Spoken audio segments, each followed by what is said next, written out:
He was driving for Uber, knowing every corner of the city like the back of his hand. When foreign tourists asked for help, the 8 different languages he spoke and his cultural intelligence level revealed his military interpreter background. These skills aren't learned from driving apps. But Carlos's past was different. Some stories navigate through every language of the human heart, carried by those who bridge worlds with words. Before we explore this tale of a linguistic guardian, tell us in the comments which city you're watching from today. And if you believe these quiet connectors deserve recognition, hit that subscribe button. Carlos Rivera had been driving for Uber in Los Angeles for 6 years. Every day, he'd log into the app around 6 a.m. and spend 12 hours navigating the sprawling metropolis, picking up passengers from LAX, dropping off executives in downtown high-rises, and shuttling tourists between Hollywood landmarks and Beverly Hills shopping districts. Passengers loved Carlos. He was friendly, punctual, and seemed to know shortcuts that other drivers missed. His car was always clean. He offered bottled water and phone chargers, and he had an uncanny ability to sense when riders wanted conversation versus silence. What made Carlos truly unique, though most passengers never realized it, was his gift for languages. He would seamlessly switch between English and Spanish with Latino passengers, help Korean tourists with directions in their native tongue, and somehow always know exactly what international visitors needed to hear to feel welcome in a foreign city. What none of his riders knew was that Carlos's linguistic abilities came from 12 years as a military interpreter in some of the world's most sensitive diplomatic and combat zones. From 2005 to 2017, Staff Sergeant Carlos Rivera served as a Category 3 linguist with the U.S. Army's Military Intelligence Corps. He was fluent in Spanish, Arabic, Farsi, Pashto, Korean, Mandarin, Russian, and Portuguese, languages he'd mastered through intensive Defense Language Institute training and years of field experience. Carlos's specialty was high-stakes interpretation, diplomatic negotiations, intelligence debriefings, combat zone communications, and cultural liaison work. He had interpreted for generals speaking with foreign military leaders, facilitated peace talks between rival factions, and provided real-time translation during special operations where miscommunication could cost lives. His most challenging assignment came during the Afghanistan surge from 2009 to 2012. Carlos spent 3 years embedded with various Special Forces units, serving as their primary communication link with local tribal leaders, Afghan military commanders, and civilian populations in contested regions. The work was intellectually demanding and emotionally exhausting. Carlos wasn't just translating words. He was navigating cultural nuances, reading subtext in negotiations, and often serving as a cultural bridge between radically different worldviews. A misinterpreted phrase could derail peace negotiations or trigger violent misunderstandings. But it was also the most meaningful work Carlos had ever done. His language skills helped save lives, prevented conflicts, and enabled cooperation between groups that had been enemies for generations. He took pride in being the person who helped others understand each other. Carlos's breaking point came in 2017 during a mission in Syria. He was interpreting for a humanitarian aid negotiation when miscommunication led to a convoy being attacked. Several aid workers died, and Carlos blamed himself for not catching a crucial linguistic nuance that might have prevented the tragedy. That incident convinced Carlos that he needed to step away from high-stakes military interpretation. The weight of knowing that his words could determine life or death had become too heavy to bear. When Carlos returned to civilian life in Los Angeles, he struggled to find work that utilized his language skills without the intense pressure of his military experience. Translation agencies wanted him for corporate work that felt meaningless after years of diplomatic and military interpretation. Teaching positions required credentials he didn't have. Government contractor jobs reminded him too much of the world he was trying to leave behind. Driving for Uber seemed like the perfect solution. It was simple, straightforward work that let him explore the city he'd grown up in, meet interesting people, and uses languages in low-pressure situations. Instead of interpreting peace negotiations, he could help tourists find great restaurants. Instead of debriefing intelligence assets, he could chat with passengers about their lives. For 6 years, Carlos found peace in this work. He discovered that his language skills, while less dramatic than in military settings, were still incredibly valuable to everyday people navigating a multilingual city like Los Angeles. But Carlos's past was about to intersect with his present in a way that would test all of his diplomatic and linguistic abilities. September the 15th, 2023, started as a typical Friday. Carlos had just dropped off a passenger at LAX when he received a ride request from Terminal B. The pickup location showed 3 passengers heading to the Beverly Hills Hotel. When Carlos arrived, he found 3 well-dressed men in their 50s and 60s waiting with expensive luggage. They appear to be business travelers, possibly from different countries based on their distinct styles of dress and the way they position themselves separately rather than as a unified group. As they loaded into his SUV, Carlos heard them speaking in hushed tones in what sounded like 3 different languages.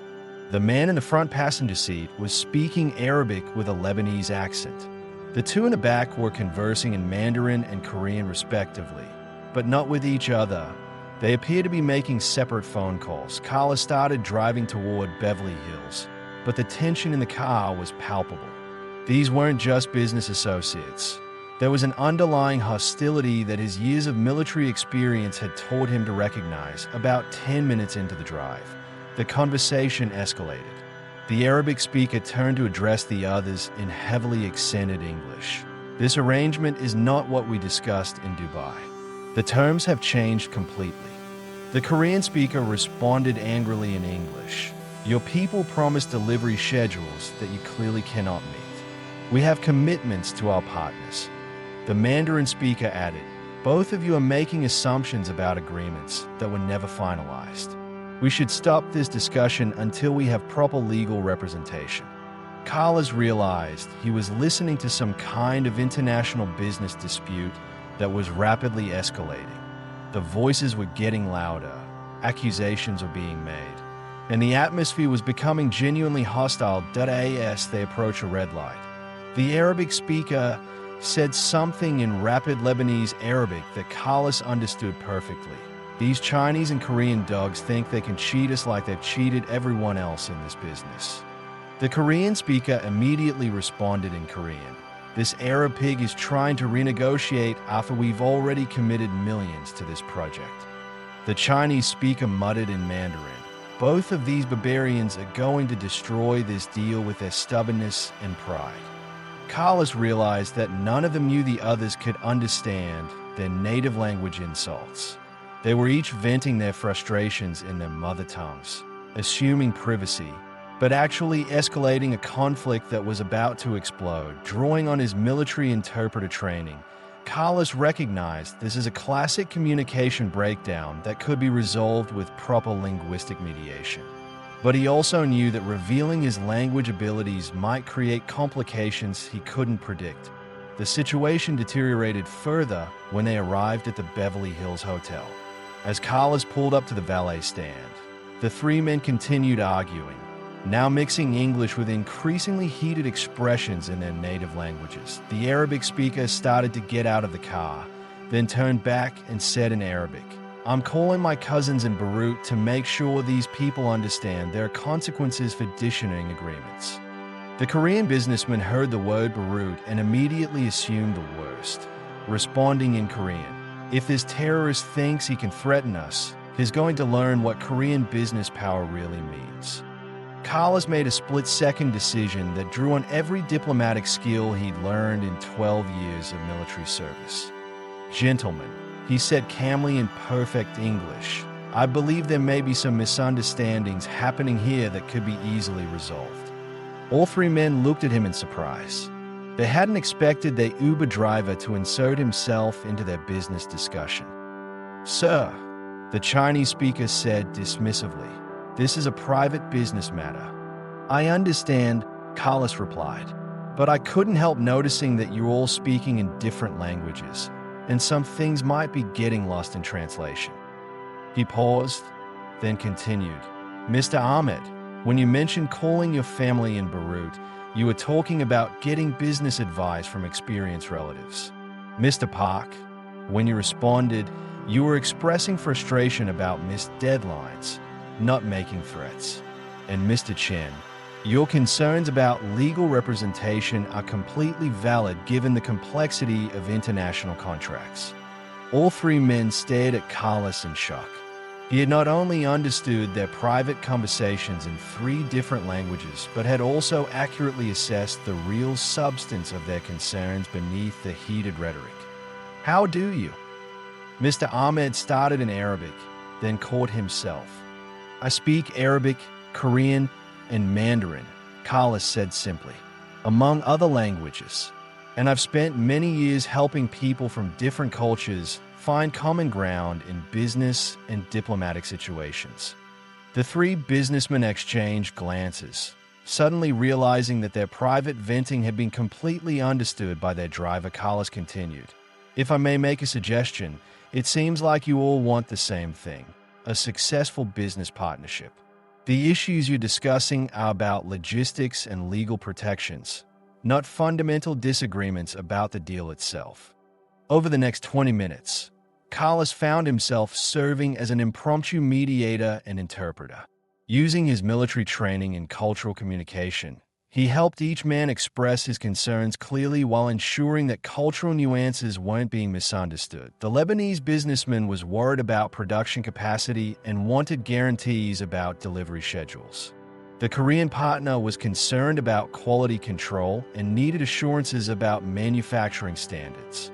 The Chinese investor wanted clear legal frameworks to protect everyone's interests in a complex international venture. What had seemed like irreconcilable cultural and business conflicts were actually solvable logistical and legal issues. By the time they reached a preliminary agreement to meet again with lawyers and technical experts, the atmosphere in the car had completely transformed. The 3 men were shaking hands and exchanging contact information. Mr. Ahmed turned to Carlos. "Where did you learn to speak our languages so well? And how do you know so much about international business mediation?" Carlos hesitated, then decided to share part of his background. "I was a military interpreter for 12 years. I specialized in helping people from different cultures communicate effectively in high-pressure situations." Mr. Chen looked impressed. "Military interpreter? That's very specialized work." "It was," Carlos said, "but I prefer this kind of work now, helping people understand each other without the intensity of military contexts." The 3 businessmen insisted on paying Carlos a substantial tip and asked for his contact information. Word spread quickly through Los Angeles' international business community about the Uber driver who could facilitate complex multilingual negotiations. Over the next few months, Carlos found himself with an unexpected side business. International executives would specifically request him for airport pickups, knowing that the 40-minute drive from Lax could serve as an informal mediation session for business disputes. Carlos was careful to keep this work separate from his military background. He never discussed classified information or specific military operations.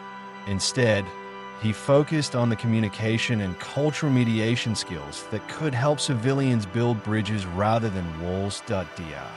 Maria Santos, a professor of international business at UCLA who became one of Carlos's regular passengers, observed, "Carlos has this unique ability to help people hear what others are really saying beneath the cultural and linguistic barriers. He doesn't just translate words, he translates intentions and emotions." Carlos's work evolved in ways he had never expected. He began volunteering with immigrant services organizations, helping new arrivals navigate bureaucratic systems and communicate with government agencies. He assisted international students at local universities with everything from academic presentations to landlord disputes, but Carlos always returned to his Uber driving. He found something deeply satisfying about the simplicity of picking up passengers and getting them safely to their destinations. After years of high-stakes interpretation where lives hung in the balance, there was peace in helping tourists find good restaurants and executives make their flights on time. The most important conversations Carlos would tell other veterans transitioning to civilian life aren't always the ones in government buildings or military command centers. Sometimes they're between a scared immigrant and a social worker, or between business partners who just need to understand each other's perspectives. Carlos's story spread quietly through the veteran community in Los Angeles. Other former military linguists began reaching out, asking how he had found meaningful work that utilized their specialized skills without the trauma triggers of government or military contracting. Carlos always emphasized that his path wasn't right for everyone, but that language skills developed in military service could serve communities in countless ways. "We were trained to help people communicate across cultural divides," he would say. "That's exactly what cities like LA need every day." The three businessmen whose dispute Carlos had mediated became some of his most loyal customers. Their international venture became highly successful, and they credited Carlos's intervention with preventing a costly breakdown in their partnership. Ahmed later said, "In our cultures, we have great respect for people who can build bridges between communities." Carlos reminded us that business success comes from understanding, not from winning arguments. Today, Carlos still drives for Uber in Los Angeles. He still picks up passengers from LAX, still navigates the city's complex freeway system, still offers water bottles and phone chargers to travelers. But now his passengers know that their driver isn't just someone who knows the fastest route to their destination, is someone who speaks their language, literally and figuratively, and who has dedicated his life to helping people understand each other across the boundaries that too often divide us. When international visitors get into Carlos's car, they are not just getting transportation.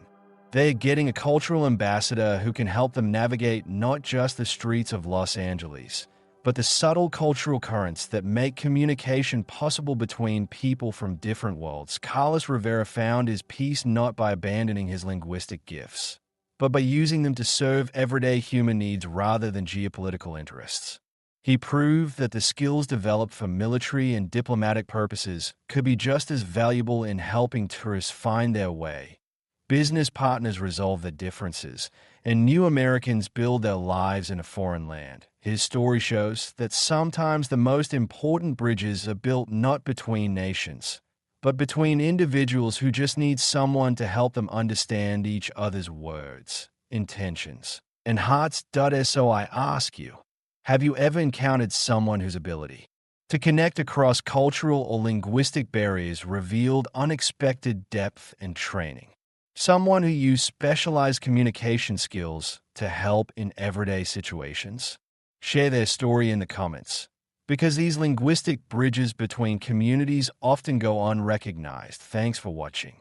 If this story resonated with you, subscribe to see more tales of extraordinary people who use their most specialized skills to serve the most human purposes. We'll see you in the next one.